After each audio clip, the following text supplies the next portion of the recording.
After spending years acting as though the Chinese subjugation of Taiwan was an inevitability, President Xi Jinping just got a wake-up call.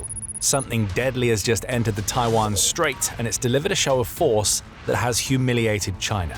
But here's the twist: the show of force didn't come from Taiwan. It was another of China's enemies in the Indo-Pacific that just revealed that it can wipe out China anytime and anywhere. Japan has entered the arena, and it did so with a bang. On April 17th, the news broke that a Japanese warship had just pulled off something that caught China completely off guard. In the aftermath of China carrying out about 40 days of military drills in the Taiwan Strait, Japan responded with a show of force of its own. It sent the JS Ikazuchi, which is one of its most powerful destroyers, into that very strait, where it lingered for 14 hours before choosing to leave of its own accord. China didn't send ships. It knew that it couldn't do anything about what Japan did. A 14-hour slap to Xi's face was delivered in a move that is historic, defiant, and, as you'll learn if you keep watching, a clear signal to China that Japan's passive military strategy of the past is long gone. This is a move that has clear geopolitical and geographic ramifications, none of which are good for China or its allies. Before we dig into all of that, there's the ship that Japan sent to consider. There's a good reason why China didn't try to match might for might with Japan's destroyer, as the JS Ikazuchi is a special ship. Commissioned in March 2001, the ship has some solid basic specs. It can travel at a top speed of 30 knots, which is roughly equivalent to 35 miles per hour, and it comes equipped with a wide range of weapons that make it a threat to both naval and aerial targets. An Oto Melara 76mm gun is joined by a pair of 20mm phalanx close-in weapon systems that are capable of shredding through targets as they rattle off rounds at a rate of up to 4,500 per minute. The Japanese ship is also equipped with 8 SSM-1B anti-ship missiles, a pair of 324mm torpedo tubes, and 2 16-cell vertical launching systems, one of which carries evolved Sea Sparrow surface-to-air missiles. China absolutely did not want to mess with this ship. If Xi tried, the JS Ikazuchi has everything that it needs to deal with a threat, no matter what form that threat takes. But China already knew that it would have to stew in its humiliation. Despite all of Xi's attempts to project power in and around Taiwanese waters, the arrival of the JS Ikazuchi and its 14-hour stay is far from the first time that Japan has sent a signal like this to Xi in recent years. Back in September 2024, Tokyo bucked its long-standing trend of avoiding sending any of its warships through the Taiwan Strait when the Sazanami made the voyage. In 2025, 2 more ships that are part of the Japanese Maritime Self-Defense Force made the trip. The most recent humiliation for Xi is also the first time that one of Japan's warships has transited the Taiwan Strait since Sanai Takaichi took office as Japan's prime minister in October 2025. That's a message in its own right. Just because Japan is under new leadership, that doesn't mean it's worrying about provoking China anymore. China should be able to respond to all of this. At least that's the message that Xi and his cronies have been sending for years as the country built up a navy that is supposed to be the envy of the world. According to Global Firepower, China's navy now has 841 assets, which makes it the world's largest in terms of asset numbers. China is also second when it comes to total tonnage that can be shifted by its navy, so the country has big ships that present a threat. The idea behind this build-up was to allow China to dominate the waters of the Indo-Pacific region so overwhelmingly that countries like Japan would be too scared to even have their warships sail through waters in which China has even a slight interest. Xi has much more than a slight interest in the Taiwan Strait.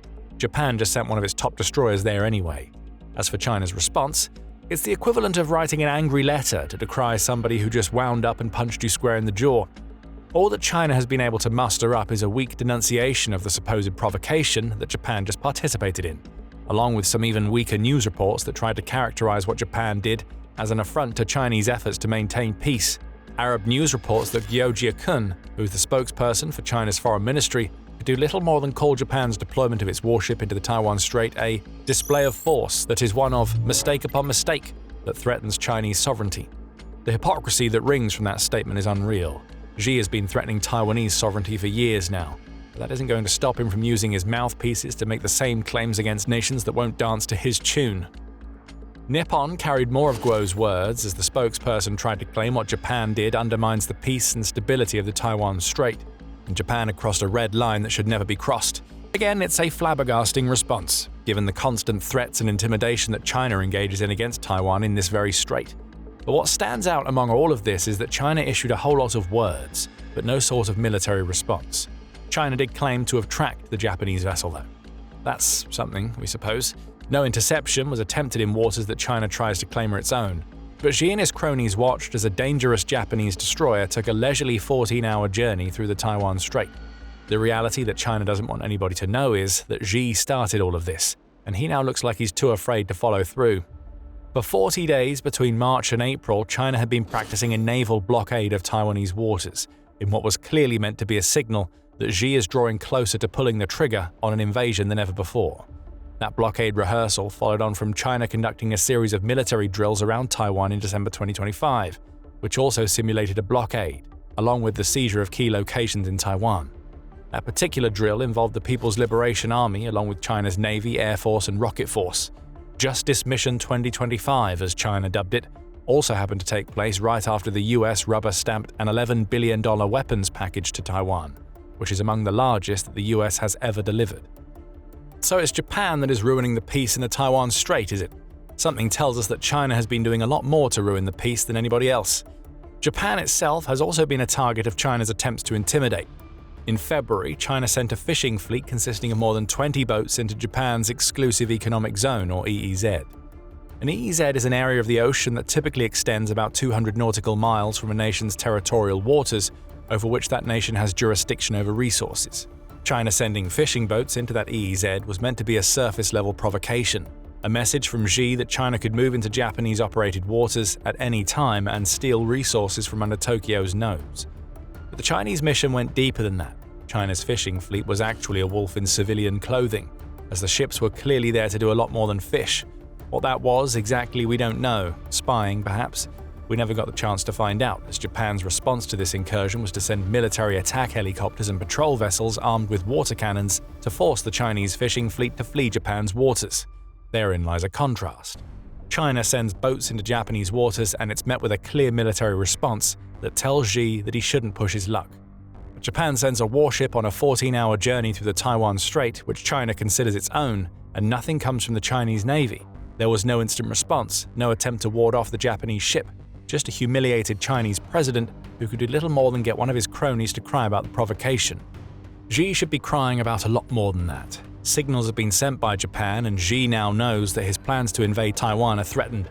Several problems are now emerging for those plans, and we're going to dig into all of them. But before we do, you are watching The Military Show. We bring you the full picture that lies behind the headlines, so hit subscribe to make sure you never miss a video. So what Japan just did in the Taiwan Strait sent a message to Xi.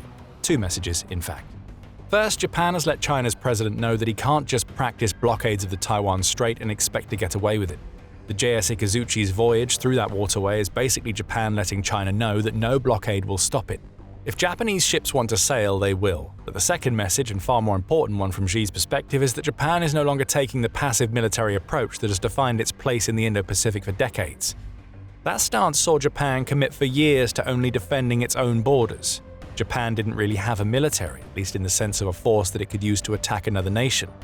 It had an army that was built for self-defense, but wouldn't actively do things like send warships into waters that weren't its own. But a lot has changed in Japan over the last 2 decades. Signs of this wholesale change in Japan's doctrine were already starting to surface in September 2015. That's when the BBC reported on new laws introduced by then Prime Minister Shinzo Abe, which allowed for a much broader interpretation of what the country's constitution permits.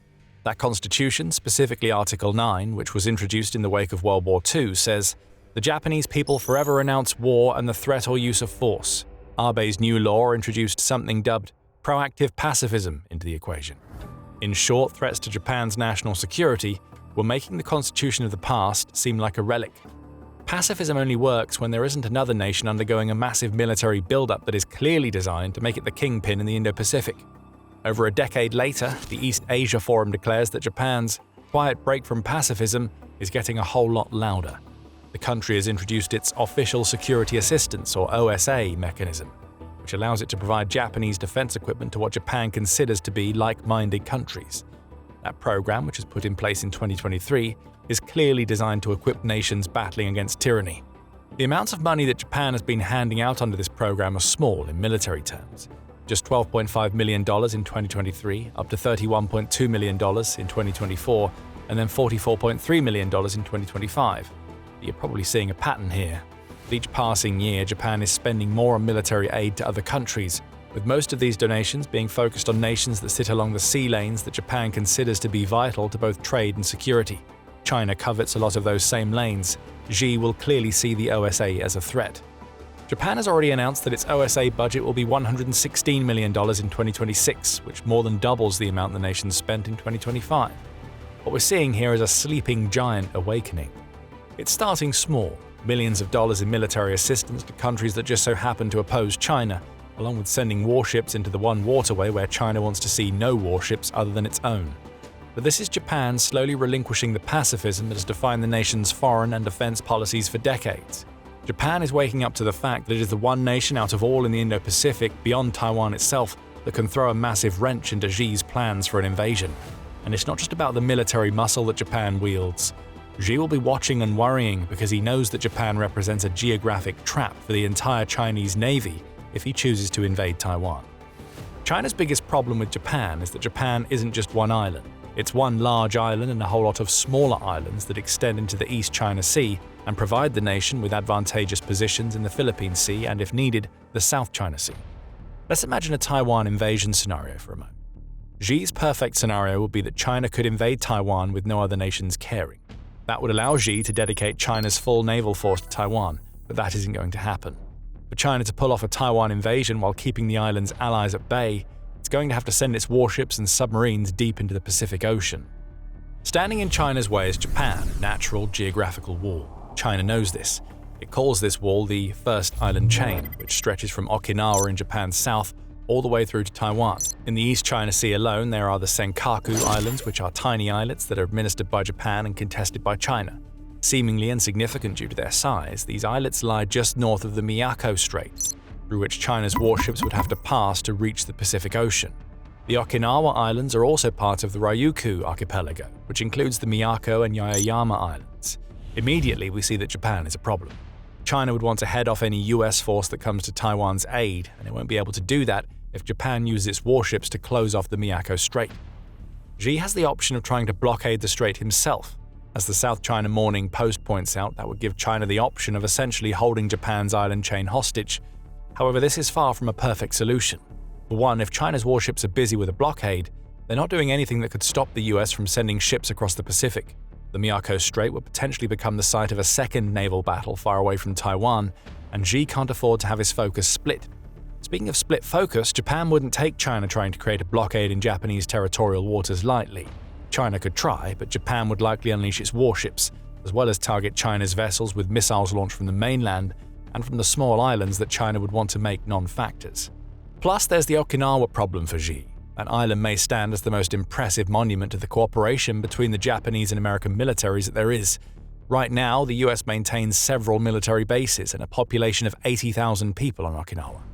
Of those 80,000 people, almost 30,000 are active-duty military personnel who come from all branches of the US Armed Forces.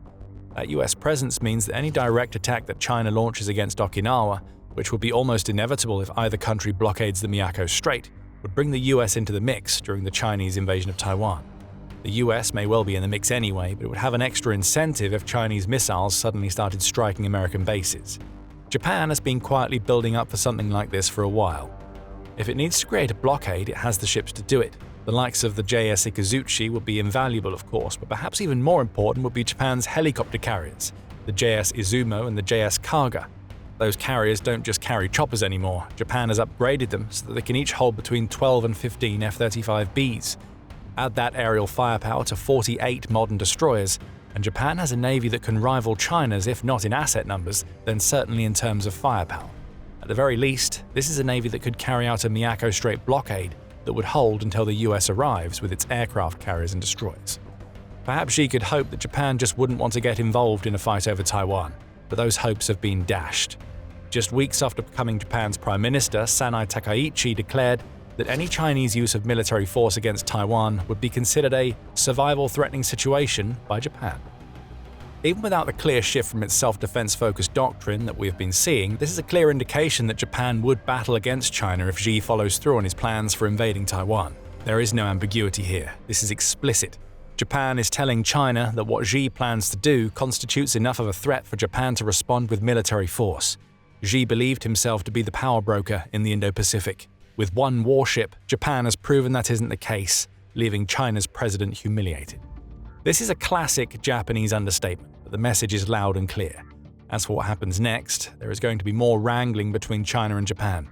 On April 20th, First Post reported that China has sent warships to conduct drills in the Pacific region that uncoincidentally take place as the US, Japan, and the Philippines begin their own joint military exercises. China is trying to claw back some of its lost pride, but its message won't be all that loud when Japan is showcasing the very partnerships that make China so worried in the first place.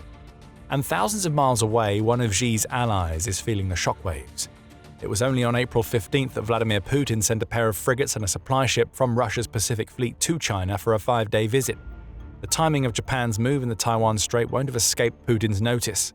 Xi got the main message, but Japan also let Putin know that whatever desperate attempts he's making to cuddle up to Xi aren't going unnoticed. An ultra-modern Japanese destroyer is the perfect answer to the creaking frigates that Russia sent to China. Japan sent something deadly into the Taiwan Strait. Neither Xi nor Putin can do anything about it. And sticking with Russia's leader, he can't do much about a Japanese company that has just done something insane to help Ukraine in its war against Russia.